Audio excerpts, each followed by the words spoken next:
Hi everybody and welcome to Napkin Math. Today I'm going to dive into big O notation a little bit and investigate particularly why it is that logarithms of different bases are all big O of log of n. Like, why is it that the base blatantly does not matter? And I'll look at this more generally, and to begin though, we'll have to remind ourselves first of what we actually mean when we are talking about big O notation. This video assumes you've heard of and lightly used big O notation before, but I'm going to give a quick version of the definition here again, just for clarity in the rest of the video. So for algorithms at least, we're talking about finding a function that captures the growth rate of our algorithm's runtime. That is, we want a function that provides an upper bound on the growth rate of our algorithm runtime function. So, more formally, we can say that a function representing our algorithm's runtime, f of n, is big O of g of n if it's the case, so this is big O of g of n, if it's the case that the absolute value of our runtime function is less than or equal to some constant c times g of n. And that would be for some c in the real numbers, and also only talking about n greater than some n sub 0. Now, for the sake of this video, I'm actually just going to be dropping the absolute value signs and assuming that f of n is a positive runtime function, because after n naught, runtime functions in computer science at least tend to just be positive functions, and especially for this video with the logarithmic functions we're talking about, that is the case. So if we just stare at this for a moment and see what we can do here, one trick we can immediately pull is dividing both sides by g of n and getting something, an inequality like this. And what this shows us is that as long as after some n naught, if we consider taking n out very far in the function, as long as it's eventually the case that f of n over g of n is less than or equal to some constant, meaning f of n is just really g of n times some constant at worst, then we're home free, and we've met our definition of big O. So I mean, what's sort of a better way for us to write that? Well, consider, because what we're doing there really is taking n and saying that after some point n and then on to infinity, f of n is no worse than g of n times c. And that taking n to infinity is key. You can consider the limit as n goes to infinity of that quotient f of n over g of n. And if this thing is less than infinity, or put another way, is a constant,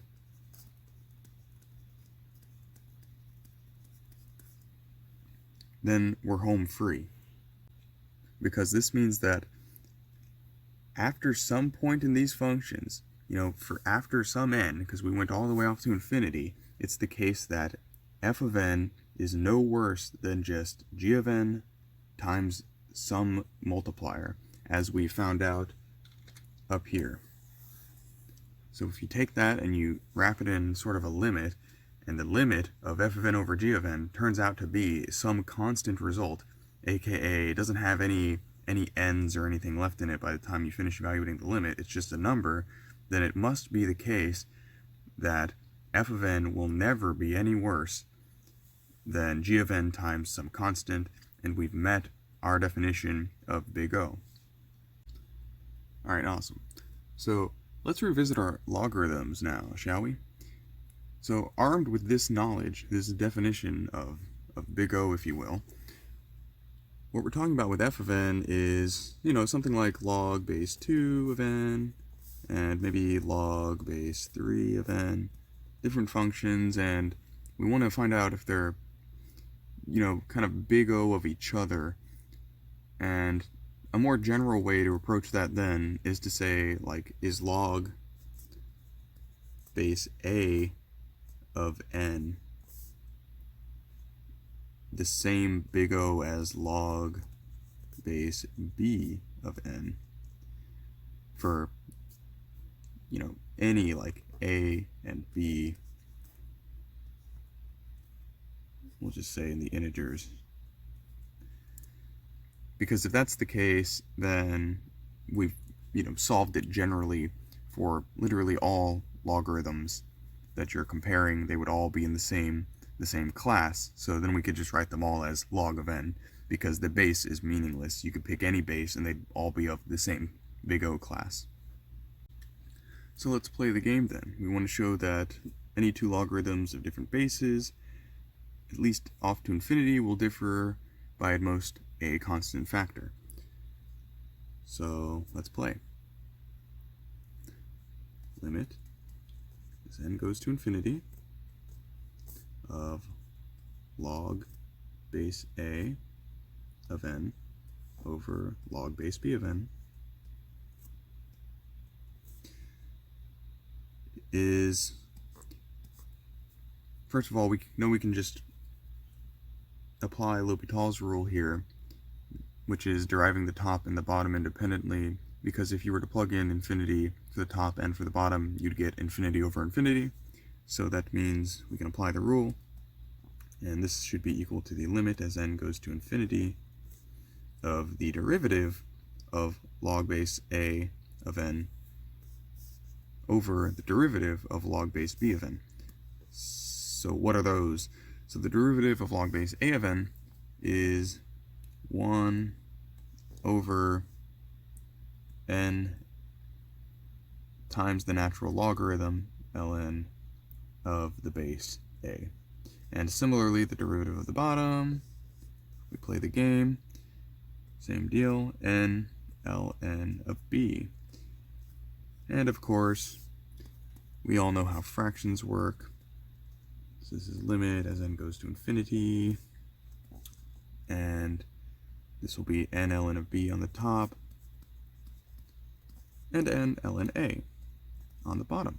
Cool, cool. So we're approaching something interesting here, because guess what? That n is going to cancel with that n, and then we are going to be left with the limit as n goes to infinity of ln of b over ln of a. And guess what this is? There is no more n left. That's what happened there. There's no n left in this whole right-hand side of this limit, if you will. And because of that, that means that the result of the limit is simply ln of b over ln of a. And guess what this is? Guess what this is?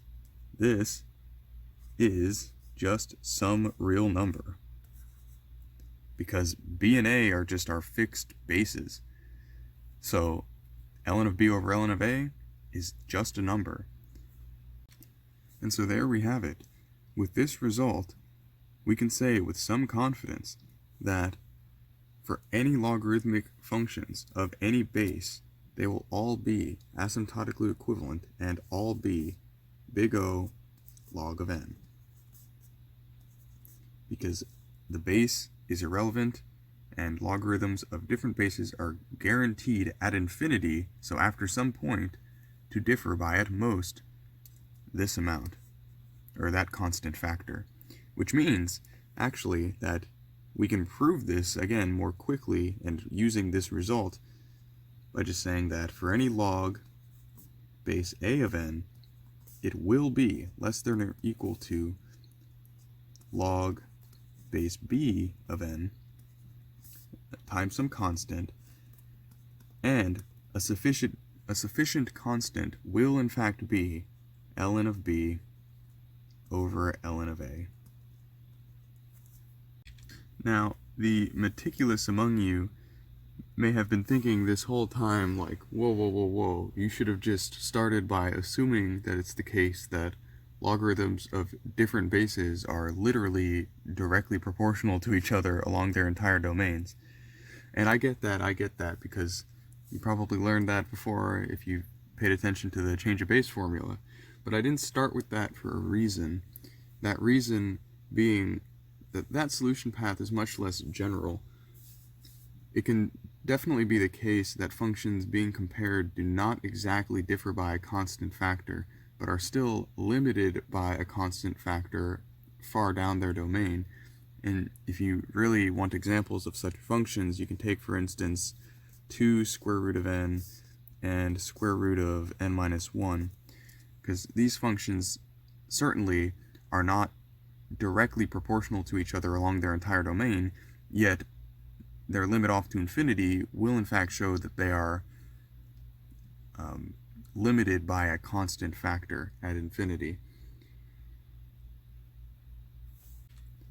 However, it is in fact the case that specifically for logarithms of different bases, they are literally directly proportional to each other along their entire domains. And I want to prove it real quick, just in case someone out there has just been accepting the change of base formula without question and never seen it done before. Alright, so let's play the game. We want to show that it is literally the case that the log base a of x is equal to, that's a strong statement, c times the log base b of x for some c in the real numbers. Alright, so first of all, the log base a of x equals some number, right, p. And this literally means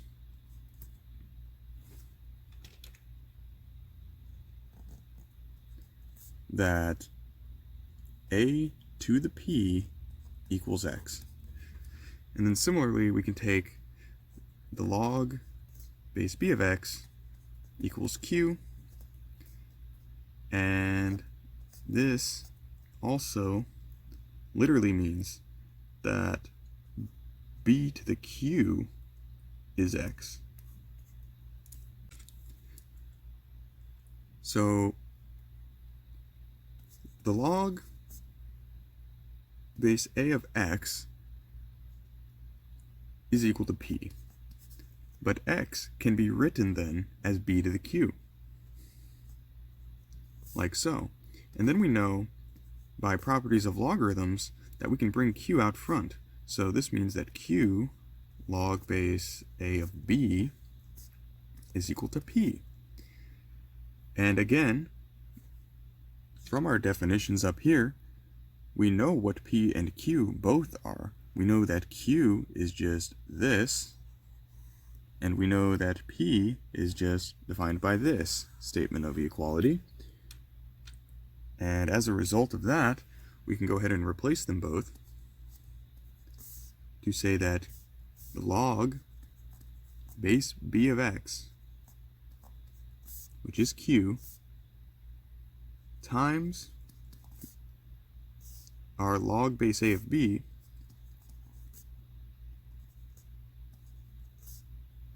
is equal to p, which is equal to the log base a of x. Just like that. And at this point, we are just about done. The only thing we have left to do here is maybe, to make it more obvious, flip around the order. We can commute this guy over here, and maybe flip around the equality here to make it very obvious. But we get that the log base a of x is equal to the log base a of b times the log base b of x. And voila! Guess what? Log base a of b right there that's just a real number. And then we have it that it's the case that the log base a of x is equal to some real number times the log base b of x, which is exactly what we were starting out trying to show, that log base a of x is equal to c times log base b of x for some c in the real numbers. Log base a of x is equal to some real number times log base b of x. We're done. And in fact, this is literally the change of base formula, more or less, as I was taught it. If you consider just dividing both sides by log base a of b, you'll get that the log base a of x over the log base a of b is equal to the log base b of x. And that is literally the change of base formula, where it was referred to me as dropping the base, because if you want to solve log base b of x, what you do is use a logarithm of a different base, such as ln, and then you do ln of x, and then you drop the base, meaning you compute ln, or the logarithm of a different base, of this b base, like that. So you took the b, and the b went down here, and the x went up here. Alright, well, phew. That's it for this video. I hope you enjoyed this journey, and have learned a little something along the way, and I'll see you next time.